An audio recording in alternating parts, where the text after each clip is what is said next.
ఏలూరులో యువతిపై rowdy sheeter అత్యాచారం చేసిన ఘటన కలకలం రేపింది. ఎన్టీఆర్ జిల్లాకు చెందిన ఓ యువతి ఏలూరులో తన స్నేహితురాలి వద్ద ఉంటుంది.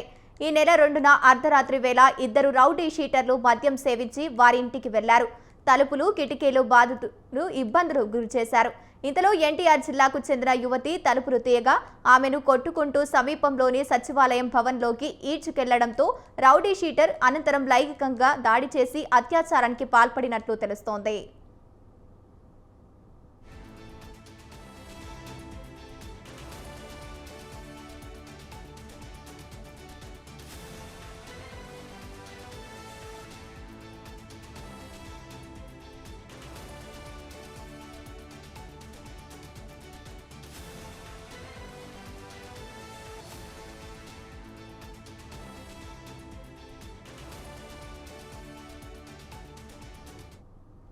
ఏలూరులో యువతిపై రౌడీ షీటర్ అత్యాచారం చేసిన కలకలం రేపుతోంది. ఎన్టీఆర్ జిల్లాకు చెందిన ఓ యువతి ఏలూరులో తన స్నేహితురాలు వద్ద ఉంటుంది. ఈ నెల 2న అర్ధరాత్రి వేళ ఇద్దరు రౌడీ షీటర్లు మద్యం సేవించి ఇంటికి వెళ్లి తలుపులు కిటికీలు బాదుతూ ఇబ్బందులకు గురి చేశారు. రైట్గా ఇదే అంశానికి సంబంధించి పూర్తి సమాచారాన్ని మా కరెస్పాండెంట్ సంజయ్ ఫోన్ ద్వారా అందిస్తారు.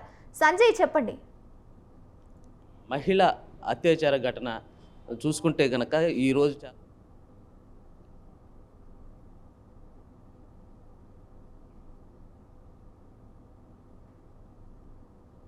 చలనం కలిగించిన మహిళ అత్యాచార ఘటన చూసుకుంటే గనక ఈరోజు చాలా దారుణమైన ఘటన అని చెప్పుకోవచ్చు. అదే దీని మీద పోలీసులు కూడా సీరియస్ యాక్షన్ తీసుకున్నారు. దీనిపై మనతో మాట్లాడటానికి ఏలూరు డిఎస్పీ శ్రావణ్ కుమార్ మనతో ఉన్నారు.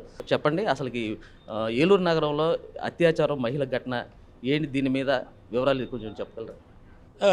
ఈ గత 2వ తారీఖు రాత్రి ఈ జగదీష్ అనే అతను ఎవరైతే ముద్దాయి ఉన్నాడో అతను మన ఏలూరు 2 టౌన్ పోలీస్ స్టేషన్లో ఒక సస్పెక్ట్ షీటర్. అతను ఒక దొంగతనం కేసుల్లో పలు దొంగతనం కేసుల్లో ముద్దాయి అతను.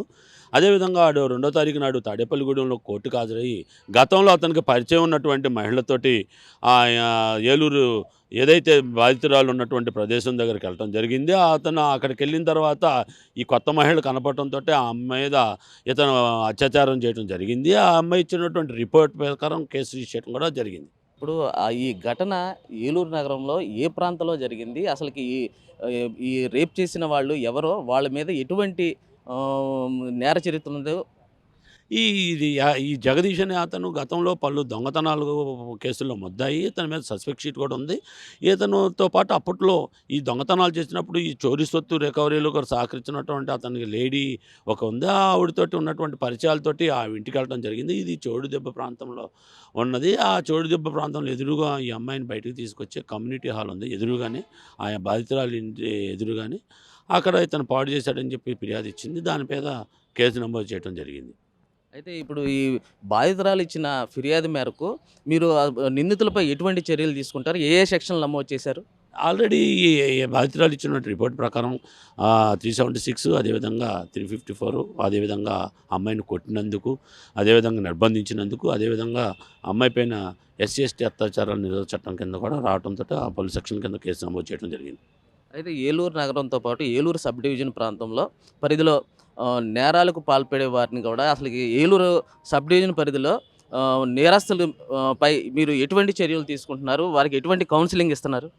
గతంలో ఇప్పుడు మేమందరం కూడా నేరస్తులందరూ కూడా మీకు తెలుసు. మేము ఎప్పటికప్పుడు కూడా నేరం జరిగిన వెంటనే ఈ ముద్దాయిలు పట్టుకోవటం, వాళ్ళందరినీ పంపించడం, దానిపై షీట్లు ఓపెన్ చేయటం. అదేవిధంగా మనకి అందరికీ తెలుసు, ముఖ్యంగా ఏదైతే ఈ రౌడీ షీటర్సు, అదేవిధంగా ఎవరైతే నేరాలు గంజాయి ఇతర కార్యకలాపాలు పాల్గొనే వాళ్ళందరిపైన కూడా PD యాక్ట్లు కూడా నమోదు చేయడం జరిగింది. ఆల్రెడీ వాటి మీద గవర్నమెంట్ నుంచి ఉత్తర్వులు రాగానే వాళ్ళందరి మీద వారెంట్లు తీసుకోవడం, లోపల పంపించడం. అదేవిధంగా మనకి 1 టౌన్లో కానీ 2 టౌన్ కానీ 3 టౌన్ ఏరియాలో ఏదైతే యాక్టివ్గా ఉన్న రౌడీ షీటర్లు అందరినీ కూడా వాళ్ళ మీద వాళ్ళ నేరాలపైన PD యాక్ట్ కూడా నమోదు చేయడం జరిగింది.